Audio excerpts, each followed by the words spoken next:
Why? Hi. Hi, we are live. Hi, George. Why? Why? What do you mean why? We've just come on live. Why were you saying why for no reason, You Jack? told us to stop smiling and be serious. Yeah, because this And is it looks serious. like you're in a Middle Eastern prison, so I don't know why. I am in my, well, we need to train, and this is the gym. Lent to me by Sally's brother. Well, this is my garage, obviously, but Sally's brother lent me the gear, saved me about $2,000, so did me a solid. Thank you. Yeah. All the gear, no idea, George. Even All though the gear, no, well, it's here so I can set a good example with the people watching that I may be. Yeah, but that rack behind you, that's mainly for bicep curls only. Yeah, yeah. You can put the back heights, they start different. Yeah, short ones, long ones. And then it's light enough so when people come in, I can quickly flip it over my back and be like, I'm squatting. Do you know what I mean? But obviously people don't come here. People don't come here. You know, we're in lockdown. No. All right. So this is what's happening. My missus comes here, laughs at me, leaves, you know, so. I actually believe that a lot. She does. Yeah, we get this, whenever Sally comes to the gym and trains, Sally and Simon start talking to each other about how ridiculous I am. Much like you and Simon talk to each other about how ridiculous I am. The same thing happens in the gym with Simon and my Ridiculous missus. in this context being negative. Oh, yeah. Well, Yeah, positive from my side, but negative for sure. Yeah. And like, my missus is just like, yeah, you're right, he is. You know, instead of being like, yeah. So, how are you boys? How's lockdown been so far? The first 4 days, 3 days, Brilliant, love it. 5 days, a lot of fun. To be fair, had quite a fun remote session today. Had a client, he lives in Brighton, and he sent me a photo beforehand, like, this is my bedroom, this is the space I'm going to be working in, so you know, Han. I call him on Zoom, and then he answers, and he's on the beach. He's like, oh, okay, this is where we're doing the session now. Okay, cool. It was great. We just did it on the beach. On the beach in Brighton. Did he forget he was doing PT? No, he was all set up there. He was so happy. He was like, had his hoodie on, his little hat, bought some little equipment that he never told me he had. And then suddenly he appeared like just next to the beach, and he was like, we're going to do it here. And I was like, all right. Yeah. Hey, and how's it going? The best bit, he was doing, like, we're just warming up, and this woman came across with her dogs, quite an elderly woman, and said, oh, don't do that in the mud, be careful. And he was like, no, I'm all right. She's like, you'll get arthritis, apparently. I was like, did she just say you'll get arthritis from the mud? And he was like, yeah. We're like, what? It is well known that like people who walk on mud contract. Well, that's it. Contract arthritis from the mud. It's not like new wear and tear. You just the mud gets in and gives. Yeah, it goes directly through. Goes directly through you, and then just attaches itself to your joints. Yeah, causing spurs to occur. This is what happens, isn't it? I had a new client today. I had a new client today, actually, Jack. I had a new client on via Zoom, which is I was too busy, like, after, like, when we closed, thinking, I've got to get the gym set up, got to, organise people to get in the diaries for the Zoom calls, blah, blah. And then all of a sudden, I had an email through my website. And this guy was like, oh, yeah. Do you have a website? I have a website, yeah. George Your Coaching. George Your Coaching, really original, Well, actually, it is original. I don't think there's another. I bet you any money there's not another George Yule out there who's a coach, but there probably is a Simon Houston and a Jack Coxall out there who's a coach. Nah, we've checked. You've checked, have you? Yeah, there's actually 12 George Yule coaches in the UK. In Bath alone. In Wiltshire. Yeah. So I got the email from the guy, and I was like, oh yeah, I forgot I'm running a business. Because I was so focused on everything else. I was like, oh yeah, I forgot. Yeah, I'm a PT. Can take on people still. Yeah, I forgot. This is a good thing. I was just so thrown by it last week. But yeah, here we are. So these podcasts were supposed to be for outside lockdown conditions, but this is real life, guys. Okay, so we're back in a lockdown. We're back in a lockdown. The potential vaccine this time. Real life, have they? Yeah, so here we are, and we're going to discuss injuries. Okay, injuries typically that come from when we are more sedentary, because it's very likely that we're all going to be more sedentary at the moment. So, on that note, talk to me about the type of injuries that can occur from being seated for too long. Simon. Tennis elbow. Tennis elbow. What sort of things are we talking about? We need to be careful here. You know, tennis elbow while looking at things on the internet. Is this what we're talking about? Yeah. Incognito mode for when you need to buy presents for people when they don't want them to know. Yeah. I've got a Zoom call. Why are you screaming downstairs? Yeah. It's a very intense one. Yeah, so go. Simon, go. Well, lower back ache, not necessarily just injury, for something that's like a lockdown mode where you're only in for 4 weeks, let's say you're not active as much as you normally would be, you can start getting lower back ache, where that means you're tightening up things, your muscles are not getting activated, you're starting to feel the muscles now overworking because you're in prolonged seated positions, so you're getting under activation, and then you're getting other muscles are working over time. So lower back ache, I would say, was going to be a common one. I think what stems from that is probably as well as lower backache, there'll be other things that go part and parcel with that. Yeah. So probably the main thing will be lower backache, but then that could resonate into hip pain, or it could then go down because of the body's a chain. So that lower back issue could refer, like I said, to hip, knee, ankle, but then it could go upwards as well. So you could start feeling stuff in your shoulders, around like the middle of your back and your neck, especially. I think neck will be a huge one. Yeah. Yeah, because look what I'm doing right now while on the computer. I'm literally like leaning forward. Oh, yeah. Everyone. Because I know some people don't, like not everyone has access to a home office.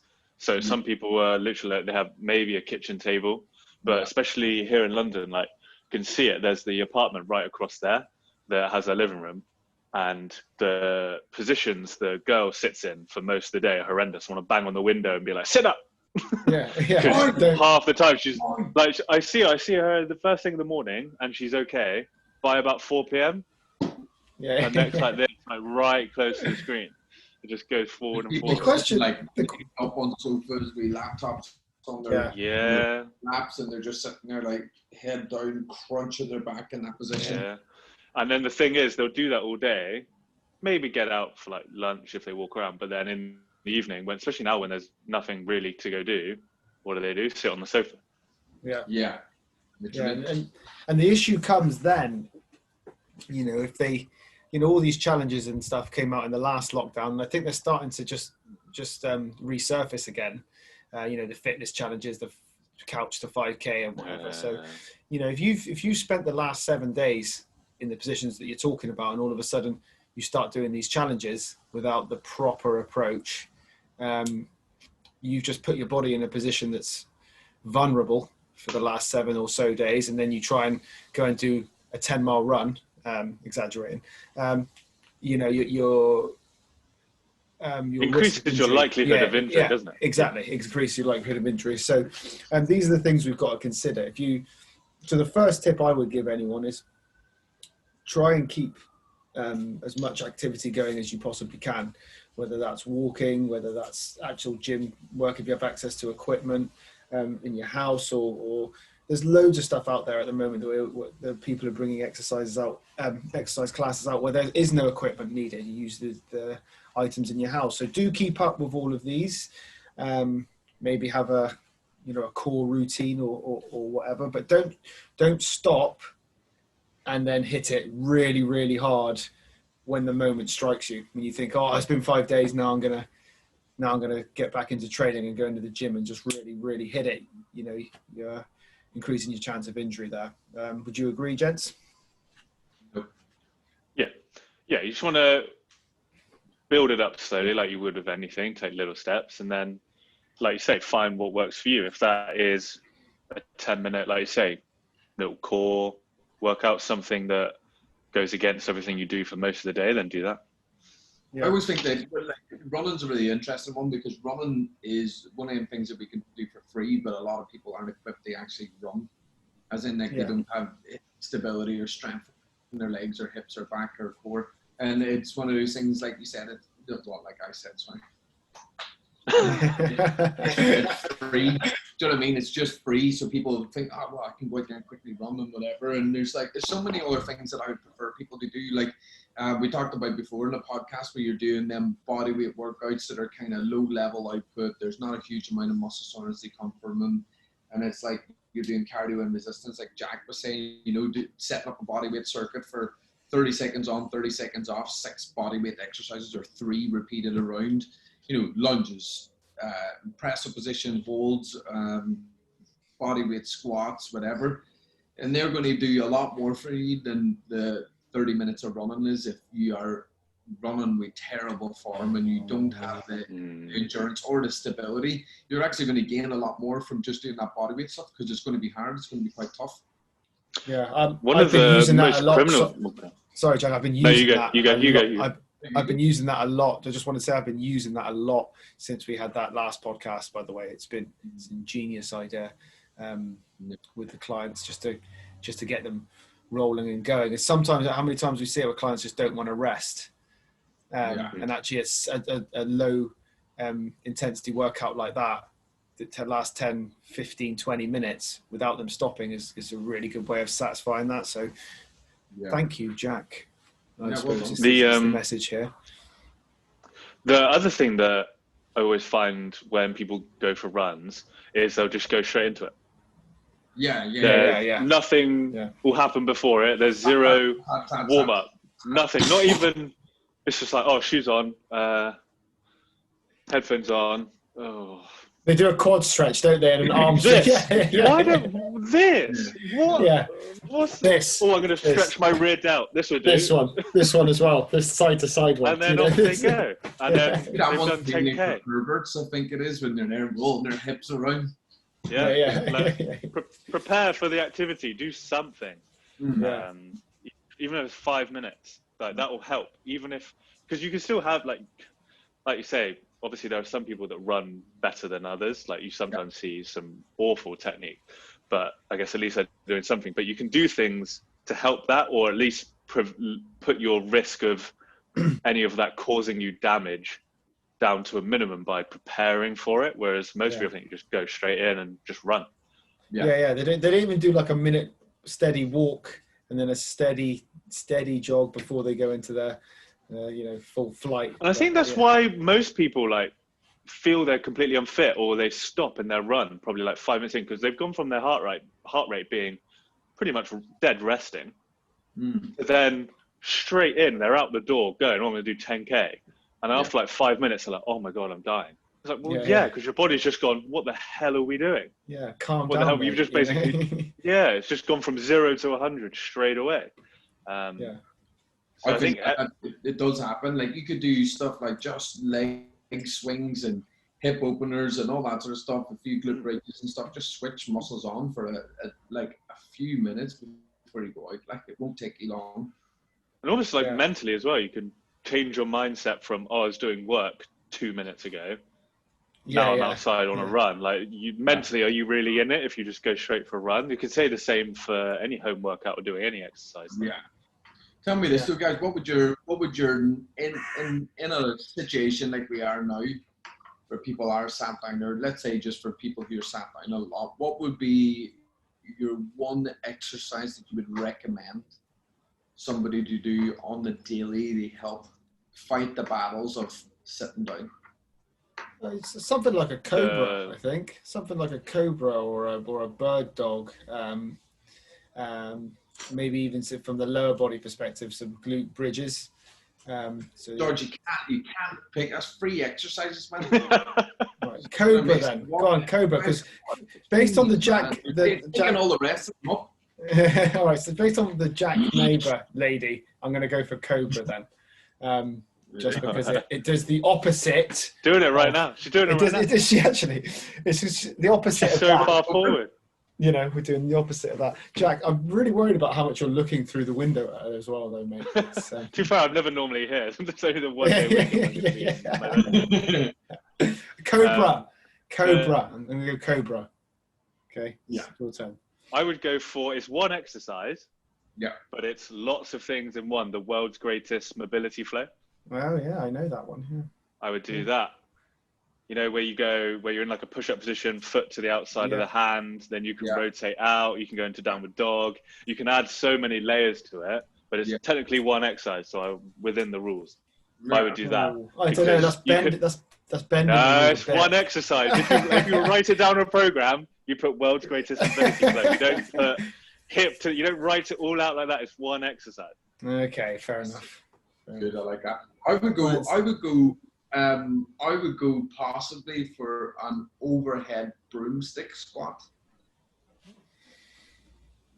Yeah, it doesn't have to be deep. It doesn't have to be like ass to grass, but just that activation of posterior chain in the squat position, because you should be getting your glutes, you should be getting your upper back. If you're trying to twist the handle that you're holding onto, you'll get your external rotators. Your rotator cuff. You'll get your lower trap muscles working. All the muscles that are doing jack shit when you're sitting down. Yeah. Unless you sit down and type up here. Yeah. Do you reckon that's going to be a thing one day? yeah. Instead of like a rising desk, it'll just be like keyboards up here and keyboards down there. And just spend half an hour in each position until you can't feel your fingers. Yeah. And if you're working at a desk and you're gonna be there for 8 hours, set yourself an alarm every half an hour or something. Get up and walk up and down the room, man. You know, or do these exercises or something like that. How many times I've heard people say, "Well, I set my alarm and then I just ignored it because I was so into my work." And I was like, well, okay, is your shoulder hurting? Yeah. Listen to the alarm. Do you know what I mean? Listen. Yeah. It's just a minute. You're talking about like you said, 1 minute, 30 seconds of even just, sitting there, driving your hands up and really tense all the muscles in your back and trying to elongate your spine for 20, 30 seconds will do you a world of good. Because your muscles are just getting so used to being... Just move, basically. Yeah, that's it. Yeah. Even if you chucked on YouTube and did followed a dance routine, it's better than nothing. Yeah, that is true. At least you move. Which always brings me back to the how important walking is, I think. Yeah. People just don't understand the benefits of walking. And, when you have a bad back, when you've got tight hips, when you've all these issues, walking will always help. Like, unless you've got severe knee arthritis or something where the impact's not going to help, but most things will be helped by the fact that you're walking, let alone all the calories that you're going to burn by just having your knee up. Like, I just think it's such an underrated exercise, and especially if you do it outside, you're actually getting exposed to other things and bacterias, and obviously not COVID, but yeah. Well, we're gonna be exposed to that soon with the vaccine. Well, we're not. The key workers are, aren't they? Key workers. I wonder what it feels like to get like a -80-degree thing injected into you. Because it's going to be. I know. I've heard people complaining, being like, "Oh, is it going to be sore?" Not that bad. Like, if you death or tiny bit of pain. Death or pain. Yeah. Cake or death. Yeah. One will last for a minute. The other will last for eternity. Yeah. But then you'll be in the kingdom of heaven. So, True. well, you won't, but I won't either. Yeah. Jack probably will. Jack probably will. Look at that face. That's a Jesus. Are you there on my screen, Jack? Am I pointing at you now? Yeah, you actually are. Yeah, you're on the right height. Yeah, I'm top right. Yeah. Yeah, and you're down here, Simon. Yeah. I'm not. Where are you? I'm over. We've done this before. Yeah, so I think that's a big thing for people. Stop looking at that goal. Stop looking at that goal, Jack. Injuries. I saw that. No, I'm not. I'm looking down here. My bathroom's here. If I was to look, I'd have to turn all the way over. Sorry, I interrupted you. What was I going to say? Oh yeah, the thing with injuries, not just through lockdown. I think people think if they've got an injury, they can't do anything, so they stop completely. Yeah. Which is the wrong thing. You can always do something. Like when people have an injury, the thing I like is you can make B as close as possible to A. So if A is your normal training, B is, okay, we can adapt everything. One, either to do stuff to work around the injury whilst trying to treat it, or changing a lot, but you can still do something, not just stop. Because if you stop, that's the worst. It's never going to get better. Yeah. And like, how many times as a trainer have you heard, or just even in conversation, have you heard people saying that, like, oh, you know, I used to train, but then, you know, my back, I hurt my back, and then I just haven't done anything since then. And then you're like, oh, so how's your back? Oh, it's still terrible. Yeah. Right. So what have you done about it? Well, nothing. I just haven't done anything because my back's so bad. And you're like, there's something that could have been done here. You know, there's something, and there is always. I always like, they always judge it on the fact that, like, you know, when people are like, oh, I got my hips are bad, or if they say that their knees bad, or if they say that the back's bad, I'm like, all right, so what can you do? Can you walk upstairs? And they're like, yeah, all right, we can do step ups then. Can you stand up from your chair? Yeah, I can do that. All right, so we can maybe do a seated squat or something where we raise the glutes up or raise the hips so you don't have to go so low. You know what I mean? Do you pick boxes up? All right, then cool. But we might have a look at seeing what you can do extension-wise or with rows or something like that. You know what I mean? There's always an exercise out there that somebody will be able to do pain-free. It's just down to the knowledge of the trainer, I think, in order to find that. But, you know what I mean? Sore shoulders, there's millions of exercises you can do with people who have sore shoulders that will make them better, but also not give them pain. Yeah. But some people just be like, oh, my shoulders be bad. So, like, I haven't done anything with it in the last 12 years because I heard it once. And like, oh. But, you know, rugby players have their shoulders completely torn to shreds, and then within months they're back on the rugby pitch. Yeah. You know, so there's some way to trying to repair. Yeah. Well, I mean, you know, you can still develop. That's the key here. You don't have to just be doing rehab. You can still develop. And that was my last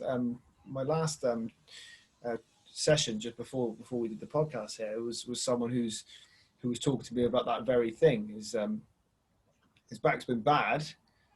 His new client, his GP, his back's been bad, and he hasn't found a way of training and continuing to develop because of it. So we're going to work towards find that. But the good thing is he's actively trying to, you know, do it. I don't know why he chose me, you know, but you know, here I am, you know. And the other times is most of the time you can use the time. Say an injury is quite bad. Say you've broken your leg, and obviously any sort of lower body stuff with that leg is gone. But you can work on the other weaknesses that you might ignore a lot of the time because you're healthy and can get away with not doing them. So say you're like, oh, actually, I could work on just my shoulder blade function probably for a little bit, but because it's not causing you any pain, or you can overhead press safely enough that you can do it or something. Say you hurt something and that's ruled out, you can't do that. We'll just use it as a positive. Because you can't do this, you can now do this. So you can still, like you say, George, you can still progress in one area. It might just be something completely different and something you've actually been neglecting for ages. Yeah, and we all do that. And I think that's one of the real positive things about that came from the last lockdown. Me personally, with my clients, is that we were able to work on these things that, you know, you kind of put as a secondary or even a third of third importance to their goals, because they've got fat loss, they've got building muscle, they've got a race coming up. So I'm looking at these things that are like, okay, we need to look at that at some point. We need to look at that. But actually, this guy is running in 2 months' time, so we need to make sure we get him fit enough. So in the last lockdown, I was really able to do that with people, and I think people should take advantage of that again in this lockdown. Not stop. Keep going and focus, like Jack said, on these areas that we have maybe neglected over the last couple of months. Hopefully not, though. Yeah. If you watched our previous podcast, you shouldn't have, because we said all this. So for everyone who's new, do that. Let me give you an example or something to work off. Somebody has a bad shoulder. Right, and they say any upper body stuff. What exercises would you do with somebody? What exercises would you immediately avoid without testing? Let's say, but what exercises would you immediately avoid for somebody who has a sore shoulder? So sorry. He wants to avoid. Just as a subject. Yeah. So what exercises? Yeah. So first we can go on. So somebody come to you and they're like, right, I've got a bad shoulder. you haven't assessed it to see what the soreness is coming from or what it's leading from. But, you know, there's always exercises where I'm like, all right, I'm going to lay off this sort of stuff for a minute and then I'm going to do these. What exercises would be the ones that you'd be like, I'm not going to try them out yet because there's other stuff I should work on first? Yeah, so for me, I mean, basing it on zero assessment, I would probably avoid anything overhead, like a overhead press, and maybe upright rows. I might avoid those as well. Focus on things because the upright rows less so than the overhead press, because I find that people just get the technique wrong on that. So but with the overhead press, I would assume that if someone's got pain in the shoulder, that there's also going to be a lack of movement through the shoulder joint. And what that would mean is as we press above the head, the likeliness is that as that happens, once the restriction happens, there might end up being some sort of rotation. There might be some extension in order to get the range of movement. Yeah. So two things: you could be damaging somewhere else, and B, you could be continuing to damage that shoulder. So those are the two that I would jump towards. Yeah. Jack, are you there, Jack? Robot man over there. What about you, Jack?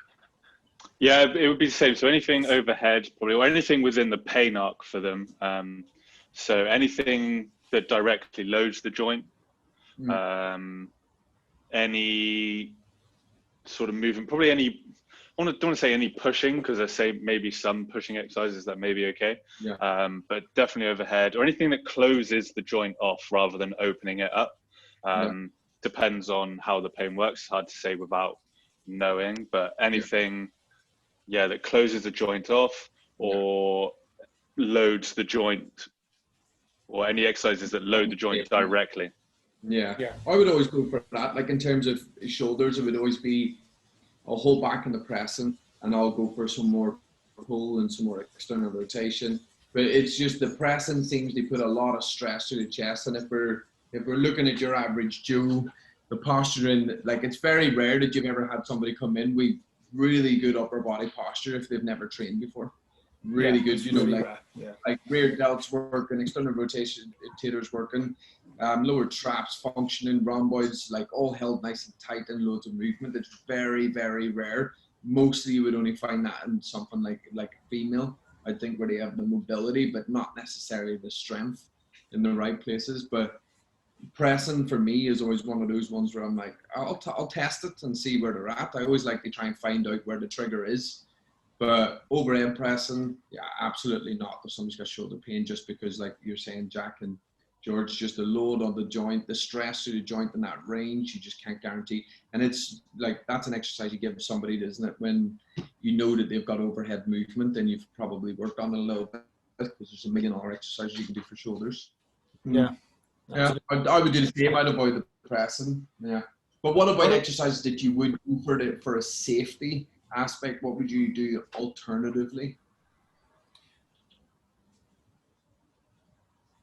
Can you hear Jack? Nah, Jack. You're... Shall I go while Jack's? I'll go while Jack's pausing. Say something, Jack, quickly. No, can't hear you, brother. Can't hear you. So alternatively, I would, like we said earlier, I'd very much go for things that are going to open up the shoulder joint, like Jack was talking about. Some external rotation, some rows, some pulls. Maybe I still wouldn't probably go to a high-low pull. Maybe I'd start with a kind of a neutral pull, focusing on driving the shoulder blades down at the end of the rep, and some external rotation, and then some static holds, kind of your cobras. Maybe the first point of a Serrano press without the actual movement, because actually I find when they go into the movement, that happens in the forward, or I'd shorten the range of that movement, something along those lines. And I would test to see if they can work any of like the medial delt without causing discomfort. So if they can do a side raise, and that doesn't seem to cause pain, then I would do it, just because I think, you know, if it's not hurting it and we want to develop the muscle, then then I would. But that's me. Jack, are you back in the room? Oh, sick. Does it work? It does work. Yeah. Yes. Okay, cool. I'm so happy. I have no idea what you said, George. I'm sure it was riveting.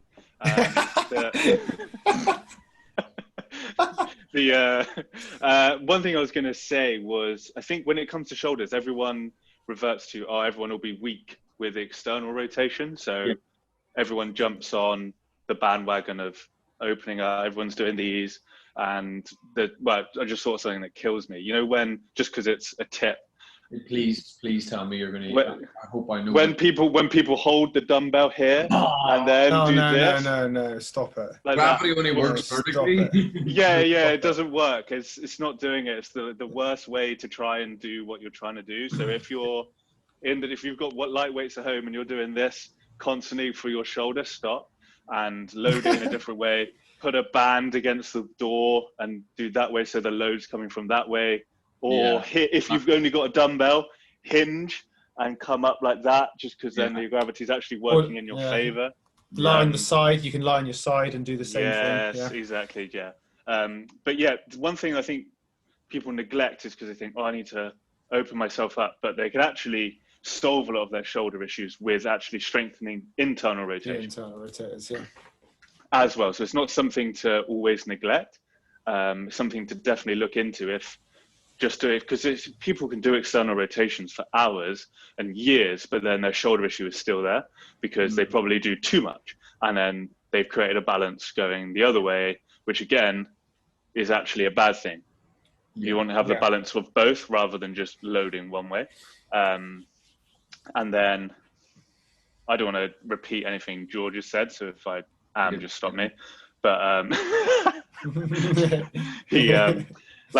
you can still do pushing movements and still get a replica of overhead with things like a very high a very high incline dumbbell bench, for example, that can replicate going overhead. It just changes the angle slightly. It's nicer. Or a landmine press. I like those sort of things. And you can still get the good shoulder blade movement with that, which is a lot easier for people.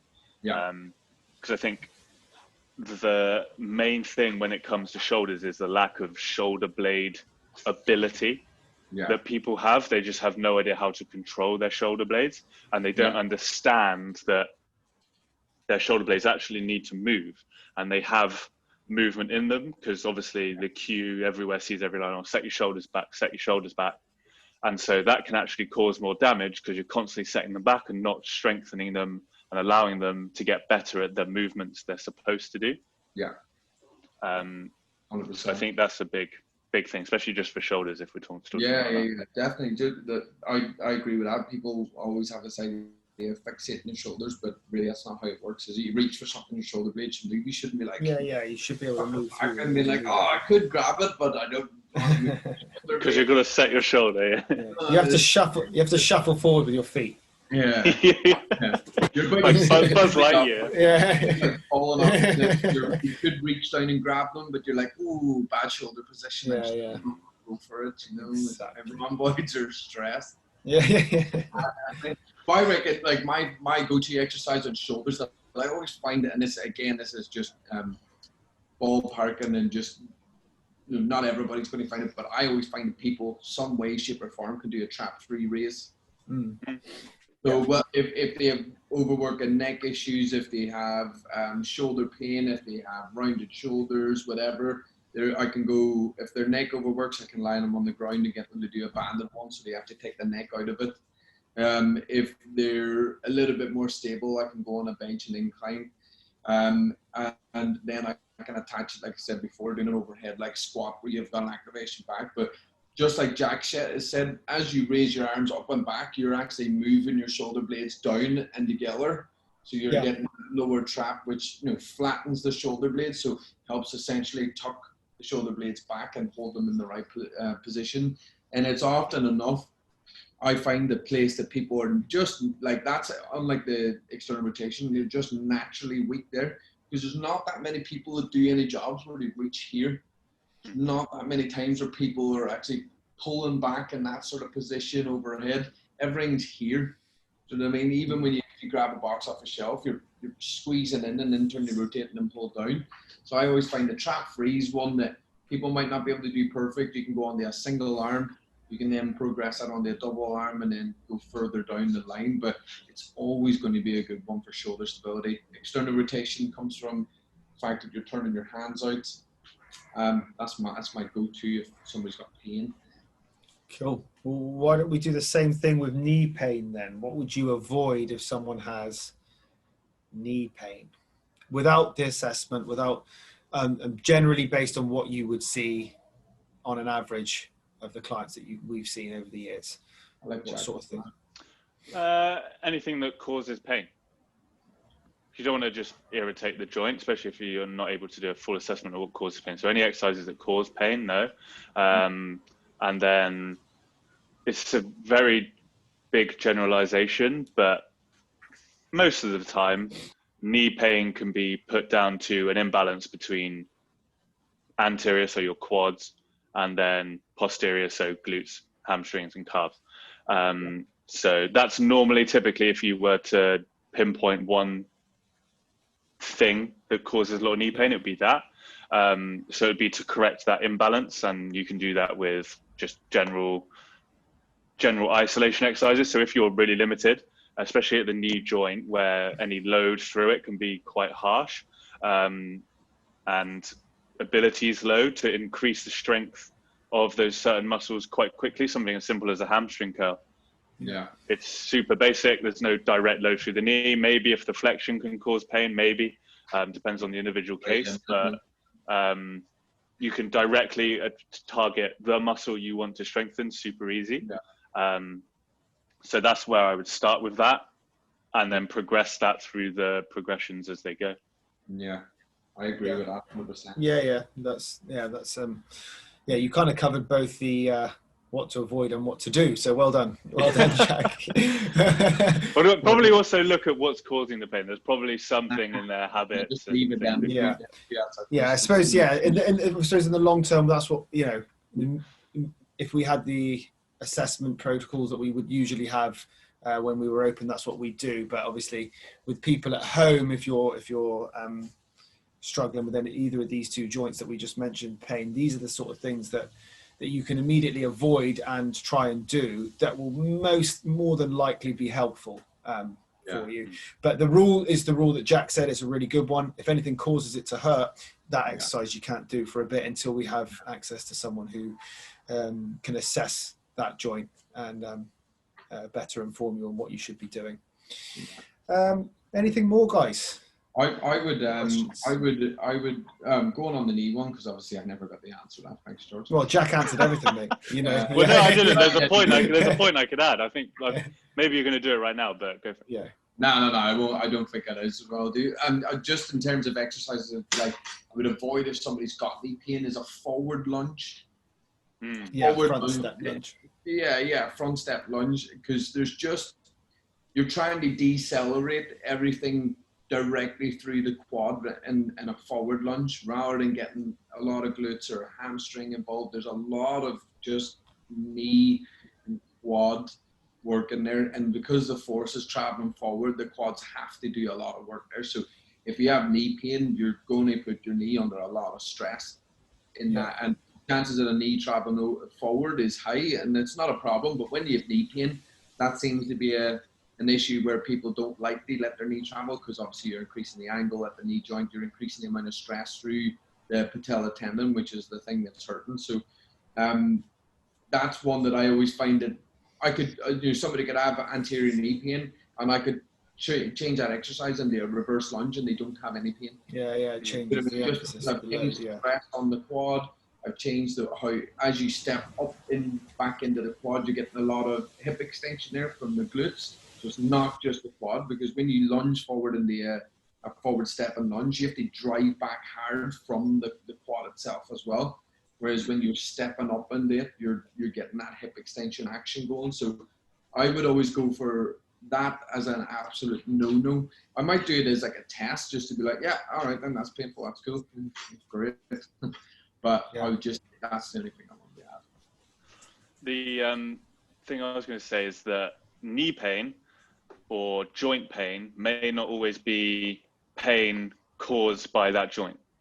So touched on it earlier where the body's a chain. So a lot of the time, another way that can happen is you have knee pain, but the issue is not your knee, it's your ankle or it's your hip.